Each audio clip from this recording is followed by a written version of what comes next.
Indonesia, termasuk kalau dia ke Cape Town kan dia mau lapor ke perwakilan ya. Kita akui bahwa itu adalah sepanjang itu ada aktenya, kita akui satu suku mana tersebut.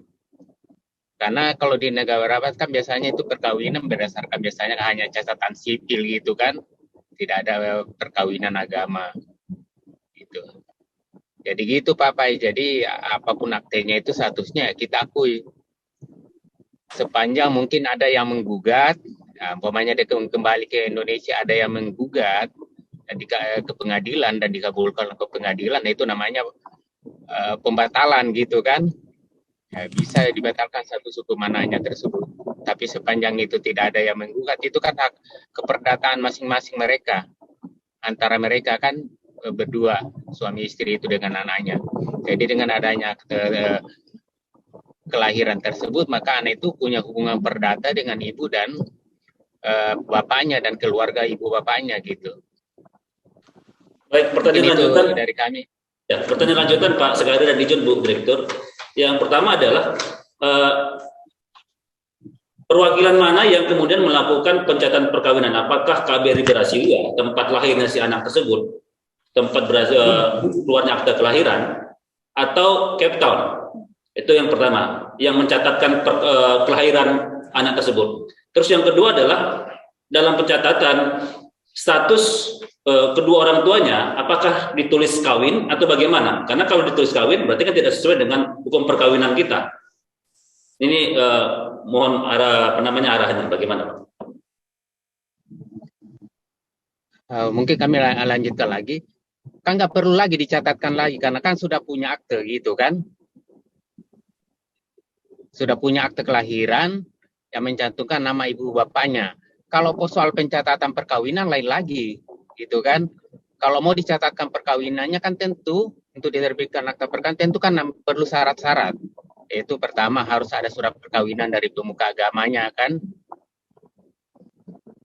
Ya, jadi gitu Pak. Bentar, Pak Faiz, ini pertanyaannya sudah berbeda. Tadi yang Pak Faiz tanyakan ketika anak tersebut sudah dibuatkan akta kelahirannya di Brazil, maka ketika sudah keluar akta kelahirannya dari Brazil. Ya, sudah keluar akta kelahirannya di Brazil ketika dia tiba. Tapi belum dicatatkan di perwakilan kita di Brazil. Jadi waktu dia kembali ke Cape Town dia belum mencatatkannya, melakukan pelaporan. Ngikutin apa yang sudah ada. Namun kalau misalnya dari awal dia laporkan ke perwakilan kita baik di Brazil maupun di manapun, nah itu berlaku apa yang aturan yang ada di kita. Kalau dia tidak ada surat nikah atau tidak ada menikah, ya kita tidak bisa buatkan, terpaksa anak seorang ibu.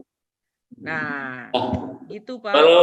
Kalau demikian Bu, jika status demikian, maka faktanya sekarang ini adalah anak seorang ibu, karena kan kedua orang tua tidak melakukan perkawinan.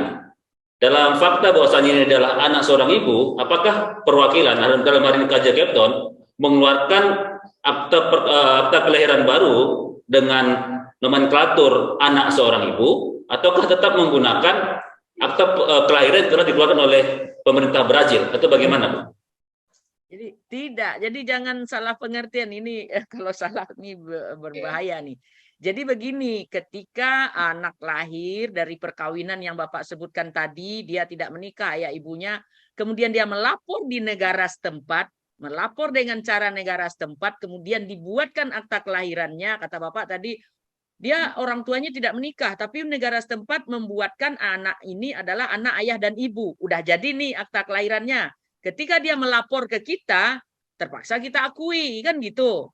Kecuali kalau dia belum dibuatkan atau tidak mencatatkan negara setempat tentang akta kelahirannya dan dilapor ke kita, maka terpaksa kita membuatkan anak seorang ibu akta kelahiran tersebut menurut aturan yang ada sama kita. Jadi prinsipnya adalah akta kelahiran itu dibuat sekali.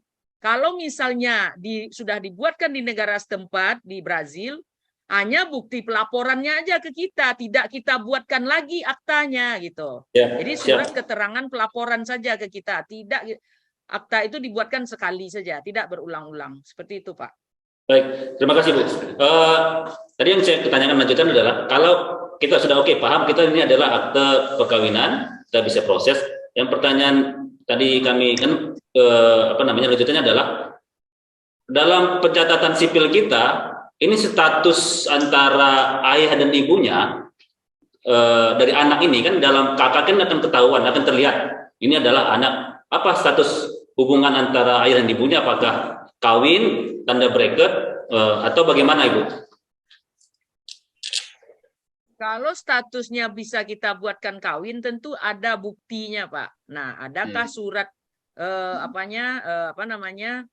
ada bukti sebelumnya. Jadi kalau tidak ada dokumen pendukung yang menyatakan dia sudah kawin, ya kita tidak bisa serta-merta membuatkannya kayak gitu, Pak, statusnya.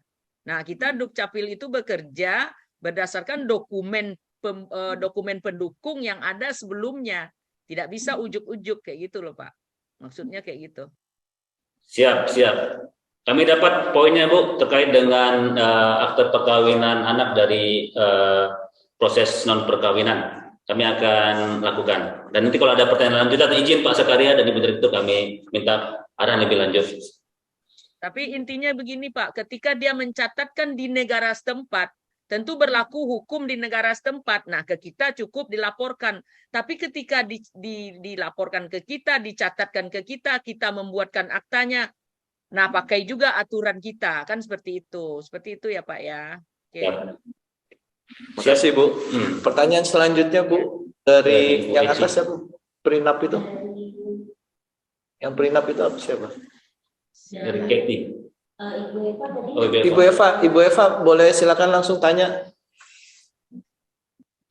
Ibu Eva, sama ya Ibu ya? Oh sama ya. Ibu Katie silakan langsung saja. Selamat sore. Saya Katie, saya mau tanya tadi ada menyebut tentang prenup. Untuk prenup saya sudah tercatat di buku nikah saya. Tapi apakah perlu dilaporkan juga ke Dukcapil atau ke tempat yang lainnya? Mohon informasinya. Halo? Ya, Ibu Katie sudah ditangkap oleh Ibu Direktur. Oke, terima kasih. Ya, pencatatan pranikah ini ya Bu ya? Iya, betul. Oke, untuk pencatatan pranikah, Bu Santi saja yang menjawab. Silakan. Silakan Ibu Santi. Ibu Santi memang multitasking ya, ini. Baik. Ya baik Bu Direktur. Mohon izin Ibu Katie, apabila Ibu mencatatkan perjanjian perkawinan tersebut di buku nikah, artinya pencatatan perkawinannya di KUA itu tidak perlu lagi dilaporkan ke Dukcapil karena sudah dicatat di buku nikahnya, itu sama saja. Jadi perjanjian perkawinan tentu mengikuti pencatatan perkawinannya itu sendiri. Kalau Ibu Muslim berarti di KUA Bu. Oke, baik, terima kasih karena sudah ada di buku nikah ya, berarti kan Muslim ya Bu ya, ada di buku nikahnya, ya, jadi tidak perlu lagi dilaporkan ke Dukcapil. Demikian Ibu. Terima kasih. Terima kasih Ibu. Selanjutnya Ibu Eci. Lihat ada di chat room. Assalamualaikum.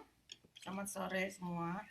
Tadi saya mau tanya mengenai perjanjian perkawinan dengan Ibu Santi. Tadi kan Ibu Santi mengatakan ada pertanyaan sebelumnya kalau misalnya perjanjian perkawinan di luar negeri itu kita harus melakukan lagi perjanjian perkawinan di Indonesia. Kalau saya kebalikannya, untuk proses pembelian rumah di Indonesia, saya baru aja buat perjanjian perkawinan di Indonesia. Nah, pertanyaannya itu hanya ingin supaya confirm aja, perjanjian perkawinan yang kita lakukan di Indonesia, Posnap itu, apakah itu berlaku untuk properti kita atau perjanjian kawinan pisah harta untuk Afrika Selatan juga? Karena kalau dari tadi penjelasan Ibu kan seakan-akan itu nggak berlaku ya, perjanjian perkawinan yang kita lakukan di Indonesia itu hanya untuk properti kita yang di Indonesia, tapi tidak untuk di Cape Town. Itu satu pertanyaannya.